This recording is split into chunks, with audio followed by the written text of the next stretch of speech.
It's my feel-good breakfast show. Well, when you hear that, you know what it means. It means it's time for us to take a look at the world of relationships. Welcome back to it. You're still hanging out with your feel-good breakfast show, Expresso.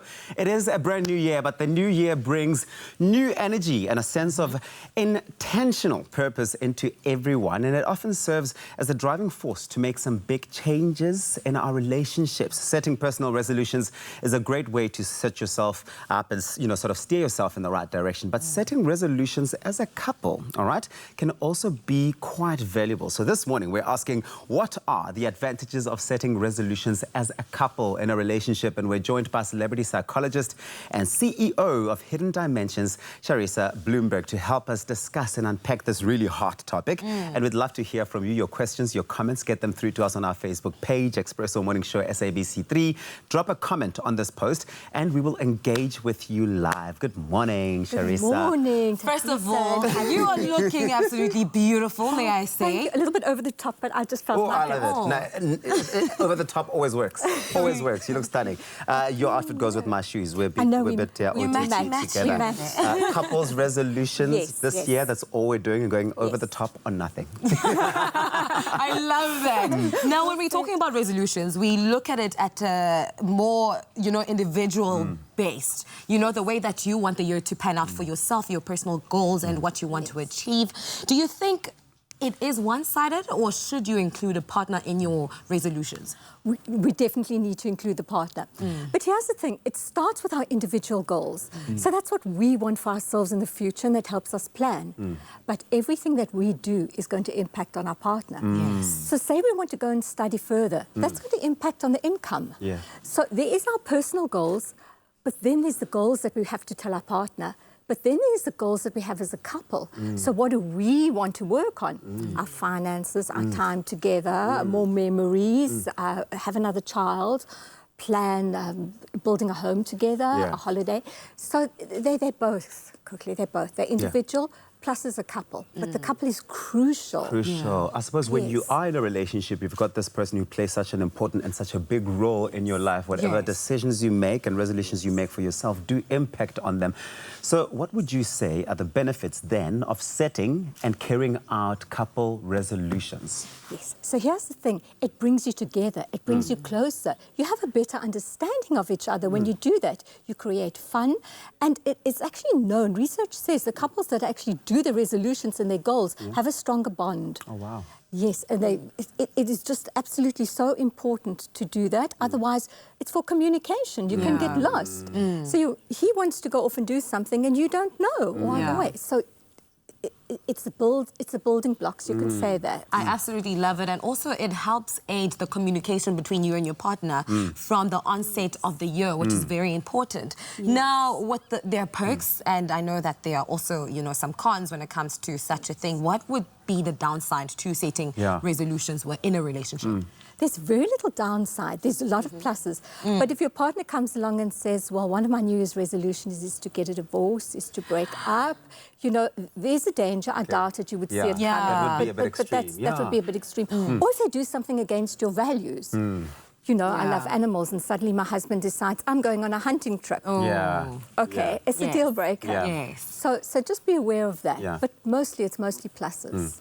I think what we are picking up from this conversation is that setting couples resolutions and working through this process together is really all about getting that alignment in that relationship, that we are pulling in the same direction, that we are aligned and we're seeing things maybe not the same, but we are aware of what the other person's doing and what they're planning to do with their life. Yes. And deciding which areas, do we want to work on our intimacy? Do we want to work on our finances?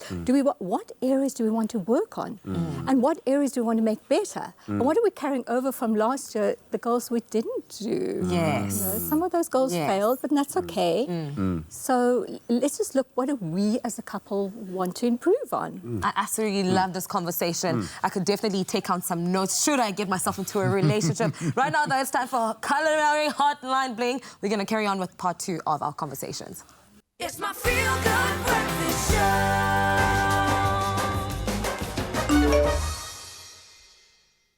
Welcome back to your feel-good breakfast show, Expresso, live on SABC3. It's a Monday morning. We are talking relationships. We're unpacking them. And this morning, celebrity psychologist Charissa Bloomberg is in the hot seat, as always, to help us discuss and really just dissect how effectively we can go about setting goals and resolutions for the new year as a couple. If you are involved in someone, how to bring them into your space of resolutions. Of course, we'd like to hear from you. We want to hear your questions. We want to hear your comments. So do go over to our Facebook page, Expresso Morning Show, SABC3. Drop a comment on the post and we will engage with you. Charissa, the conversation we had already earlier on sparked a lot of interest and fascination in me, and the comments that have been coming through on social media are quite fiery as well, which we'll go through a little bit later on. And you've expressed your support for sharing resolutions for the year in relationships. But then now, I want to ask if each of you have committed to individual resolutions for the year, should you both make an effort to support each other and also just, in a few months, check up on your partner and say, hey, did you manage to achieve this? How far along are you with this commitment that you made? Yes, absolutely. It's crucial to support each other and to say positive things about them, but not to be critical. And be very careful not to say, I knew you wouldn't do that. You never. Yeah. You won't be able. You don't want to embarrass them and cause shame, because that will impact on their self-esteem. So you want to be positive and you want to guide them and you want to celebrate the little wins. And the best thing that you can do is do your own goals, because then you'll be an inspiration to your partner as well. But don't mother them and... did you do it? Yeah. Did you do it? I knew One of the best things about... I knew you wouldn't do that. I knew you wouldn't do that. I knew you were lying about that. But one of the best things about setting resolutions as a couple right at the beginning of the year is that you almost have this partner with you throughout the year that's there to support and guide you through it, and you're guiding each other in the process. So, for example, if Kuhle and I were a couple and she told me that she wanted to focus on healthier eating, we're not waiting for the end of the year to do a review. Where I can help in the way that I cook in the house by making food that is healthy and is aligned to that, right? Yes, absolutely. And what are the other ways in which people can support each other as a couple in resolutions? And you can go to the gym together. Oh, and we can do that together. So there's so much that brings us closer. So much, yes. Firstly, if we're going to discuss it, I think we go back a little bit. Each one should do questions for the other person, and then you bring your questions together and you have it in a relaxed environment. Like, what memories did we want to create? Where are we going? What's the biggest goal for you? What are we going to do differently? What are our failures? And we answer some questions, and then we come together and discuss that. And we discuss that there's kind of rules and agreements. We won't put each other down. Yeah. And I think that's the best way, that we go away, we think about it, and then we chat together. And then we check in, like this date night. Yeah.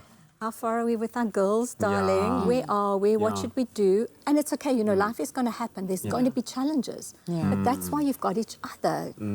To help each other, to bond. Yeah.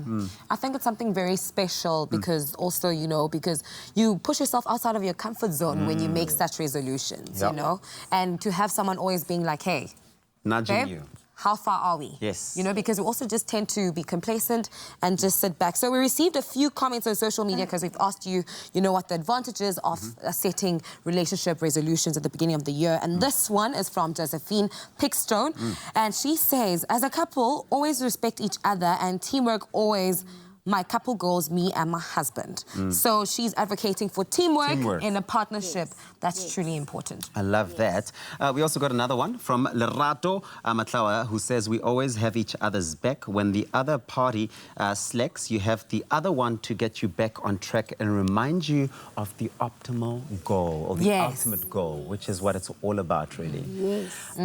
It's very easy for people to be quite close-minded around it and to think that they tend to potentially lose themselves or their identity in a relationship if they're sharing all of their goals with another person. But we'll chat about that in our part 3 of this conversation because it is going on. So let us know how you tackle setting goals up together at the beginning of the year as a couple on our Facebook page, Expresso Morning Show, SABC3. Time for us to take it to Hollywood. Golden Globes, what's happening?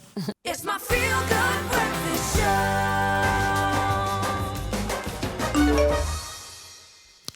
And it's all about the love. It's all about the relationships. Welcome. Still Monday, talking relationships here on your Feel Good Breakfast show. This morning, Charissa Bloomberg is still in the hot seat. We're discussing how to be effective in setting goals and resolutions for the new year. Not just for yourself, but for your relationship and within a relationship as a couple as well. We've invited you to comment and ask us any questions as well on our Facebook page, and you've sent those through. We'll have a look at them a little bit later on. Charissa, thank you so much for sticking around to educate us on how we can, keep our relationships going in the right way. Yes. And balance. And balance. So in part one, we asked if it's a good idea to have resolutions with your partner, and secondly, why it's important to keep on checking up and, not necessarily keep tabs, but to see progress as a relationship progresses through the year. Yes. One thing right now, right? So setting relationship resolutions can be a way of assessing the relationship and how healthy it is and where we are moving forward together as a partner. And what other ways can we maximize on this exercise?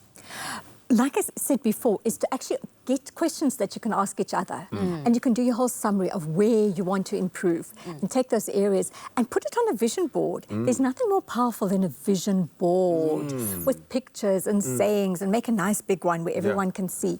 And also, I think, what we need to include, which couples don't often do, is a mission and a vision statement. Okay. Now, the mission says what we stand for in our relationship. And then our vision is where we're going and where we're headed in the future. We do that in companies, but we should be doing that in relationships as well. Here is us, babe. It's on there. This is what we stand for. Decorate it. Well, let's have a look at some comments that have come through on social media. Here's Ab Derich, who says the advantages are it brings the couple together and close as well, right? It's developing strong bonds for the couple for the whole year. And it's true. It's what you said earlier on. Yes. We've got another comment here. And this one came through, Charissa, from Lucille France, who says, hey, guys, good to have you back. I was going to start training and getting into shape, but then God had other plans for me. Hashtag expecting baby number 3. Woohoo! Congratulations. That's beautiful news. Morning sickness is a killer, lol. Okay, so that's just telling us about the plans for the festive season and what they're looking forward to this year. But Spesihle says, good to have you back, guys. Expresso Morning Show. My opinion is let us try to understand and respect your partner. It works for me. That's what setting those goals helps to do, right? Yes, those are brilliant comments. And absolutely very powerful. I couldn't have said it better. Respect is huge, yes. Like we said before, not put your partner down. Encourage each other, be there for each other, support each other through this. Before we let you go, what is the best way to start this discussion? So we're in a relationship, we're a couple. I've got my own goals. She's got her own goals. I know what she wants to achieve. And now we're bringing them together and aligning them. What's the best way to start this conversation and to get this discussion going? Right, so each of you discuss your own personal goals, your individual goals. I want a gym, I want to this, I want to that. How it's going to impact on each other. And then you're going to sit down and discuss what do we want for ourselves. As a unit. As a unit. Where do we see ourselves? We want to have a strong bond. We want to make sure that we are going to survive 2020 together. Or we want to travel more. We want to travel more, exactly. We want to buy that house. We want to have a holiday. We want to plan for a child. We want another child. We don't want children. We want a pet. We want more intimacy. We want more time together without social media. That's a good one. Yes. Absolutely. I mean, we're going to continue the discussion a little later on. I know there's so much to say and so much to delve into. Thank you so much for having us, for joining us on the show right now. We're talking about all things relationships. Make sure to drop your comments on our social media platforms. We're on Twitter, we're on Facebook, we're on Instagram, we're on YouTube. Right now, though, let's just check out what's happening in the kitchen with Kat. What's cooking?